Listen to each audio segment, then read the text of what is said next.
et bienvenue sur le podcast Culture Beauté Japonaise, le podcast qui décrypte pour vous comment le Japon est entré dans notre vanity et a influencé notre routine beauté. Ici, nous vous emmenons explorer le pays au soleil levant et sa culture mythique des rituels de beauté. Ensemble, partons à la découverte des secrets cachés des Japonaises.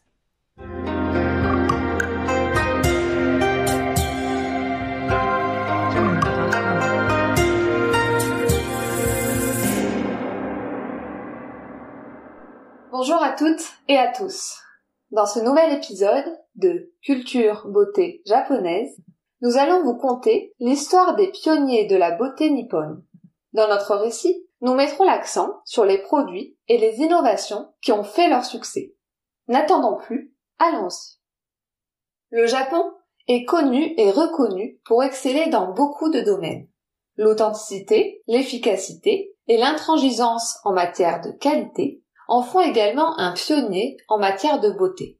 Le premier et plus ancien industriel de cosmétiques, à l'origine de nombreux produits de soins et de maquillage, est Shiseido. Son histoire débute en 1872. À cette époque, son créateur, Harinobu Fukuhara, ouvre la toute première pharmacie privée de style occidental du Japon dans le quartier de Ginza à Tokyo.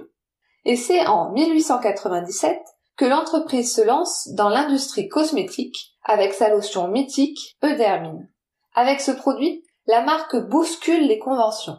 En effet, à l'époque, les cosmétiques sont généralement des concoctions odorantes aux allures de médicaments vendus dans des flacons foncés. Ainsi, avec Eudermine, les clients découvrent une lotion adoucissante de couleur rouge dans un élégant flacon. 20 ans plus tard, en 1917, Shiseido sort Rainbow Face Powder, soit la poudre visage arc-en-ciel.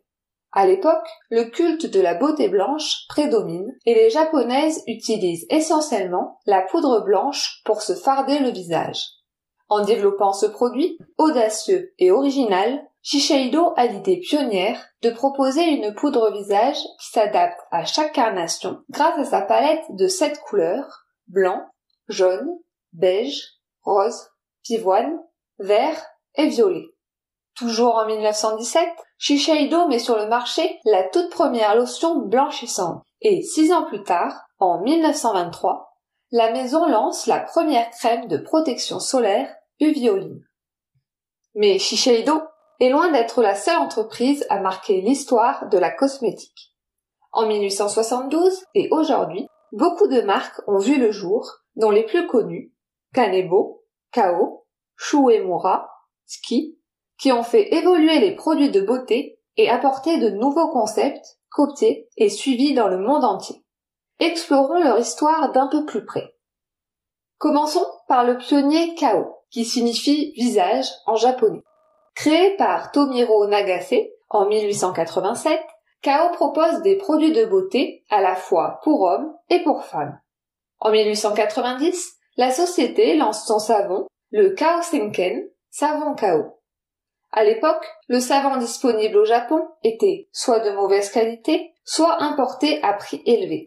Avec son produit, Kao souhaite proposer un savon pour le visage abordable, de haute qualité et fabriqué au Japon. Son succès est immédiat. Puis, en 1980, la société innove encore plus en proposant de remplacer le savon par un nouveau type de nettoyant pour le visage. Kao lance alors le premier nettoyant Bioré à base de charbon. C'est ainsi qu'est née la célèbre marque Bioré, qui est présente dans le monde et sur les étagères de tous les magasins. Place à Kanebo. La société Kanebo a aussi eu son lot de réussite. Fondée en 1887, à l'origine, Kanebo a débuté dans le textile avec la confection de bas en soie. En 1936, elle lance son premier produit cosmétique à base de soie, le savon de soie. Kanebo se démarque alors par son utilisation d'extrait de soie dans son savon, une première dans le secteur. Puis, en 1952, Kanebo développe la première lotion astringente. À l'époque, presque toutes les lotions hydratantes sont à base alcaline. Kanebo change alors la tendance en développant Queen Eau de Cologne. Enfin, Kanebo lance en 1989 sa ligne Senkai, aux actifs de soie, une ligne de soins anti-âge ultra luxueux. Ainsi, Kanebo a su se démarquer et proposer des produits innovants aux consommateurs. En 2006, la société change de propriétaire et rejoint le groupe Kao. L'univers de la beauté a également évolué avec Club Cosmétique, moins connu que les précédents. Fondée en 1903, la marque pionnière de la poudre nettoyante lance le premier savon nettoyant en poudre naturelle, composé d'amidon de blé, de pommes de terre et de poudre de lait en 1906. Araiko. 5 ans plus tard, en 1911, Club Cosmétique lance la première crème corporelle à la gelée royale, la Vanishing Cream. Et, en 1958, l'entreprise révolutionne le secteur et propose pour la première fois un produit cosmétique pour adolescents, Club Love, le premier lait de soins pour adolescentes. Les nettoyants beauté ont connu d'autres révolutions. C'est ainsi que la marque Paula, créée en 1929 par Shinobu Suzuki, propose le premier nettoyant crème, Facial Wash Cream, en 1938. Et en 1958, elle lance sur le marché le premier masque mousse, Vanishing Pack. De plus, c'est grâce au laboratoire Paula Cosmétiques que nous avons aujourd'hui des produits de beauté contenant de l'acide hyaluronique. En effet, il a été le premier à introduire l'acide hyaluronique dans les soins cosmétiques en 1982. Une autre société a su se démarquer, Kose. Fondée en 1946 par Kosaburo Kobayashi, Kose fut le premier à introduire le sérum dans la routine beauté. En 1975, l'Alpha RC Liquid Precious fut ainsi mis sur le marché et rencontre un succès immédiat.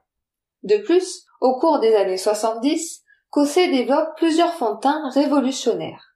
En 1976, Kose met au point le premier fond de teint poudre compact, Fit On, combinant ainsi un fond de teint et une poudre de finition en un seul produit. Soudain, un problème surgit. À l'époque, les Japonaises utilisaient des éponges humides pour appliquer leur fond de teint. Or, le fond de teint Fit On ne pouvait s'utiliser qu'avec des éponges sèches, car, au contact de l'eau, la poudre s'agglomérait et ne se mettait pas sur l'éponge. Alors, pour solutionner cela, en 1979, Kose met au point un fond de teint crème compact, Two-Way Cake. Conçu avec du silicone, la poudre devient imperméable et ne s'agglomère plus au contact de l'eau. Une révolution. Ces fonds de teint compacts seront par la suite appelés Mac Cake à l'étranger en comparaison à l'aspect compact d'un cake. Enfin, pour terminer notre tour des pionniers de la cosmétique, nous n'oublierons pas, bien sûr, la célèbre marque Shu Uemura.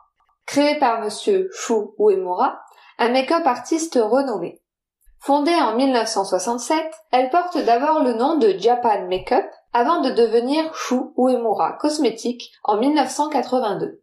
En 1967, l'entreprise reprend la méthode de démaquillage à l'huile qui date du XVIIe siècle au Japon pour commercialiser la première huile démaquillante sous le nom de Unmask. Voilà, c'est la fin de cet épisode. Nous connaissons maintenant les innovations qui ont marqué l'histoire de la beauté et les pionniers qui en sont à l'origine. Ces entreprises ont su se démarquer et se faire une place à l'échelle mondiale. Aujourd'hui encore, elles sont reconnues et appréciées par les consommateurs. Et vous, les connaissiez-vous ? Nous espérons que cet épisode vous aura plu et que vous aurez appris de nombreuses choses avec nous. Pour plus d'informations sur la cosmétique japonaise, rejoignez-nous sur Instagram et Facebook. Nous vous invitons également à vous inscrire à la newsletter afin d'être informé de la sortie des prochains épisodes.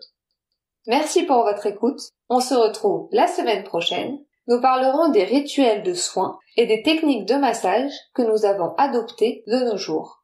En attendant, on vous dit à bientôt. Prenez bien soin de vous.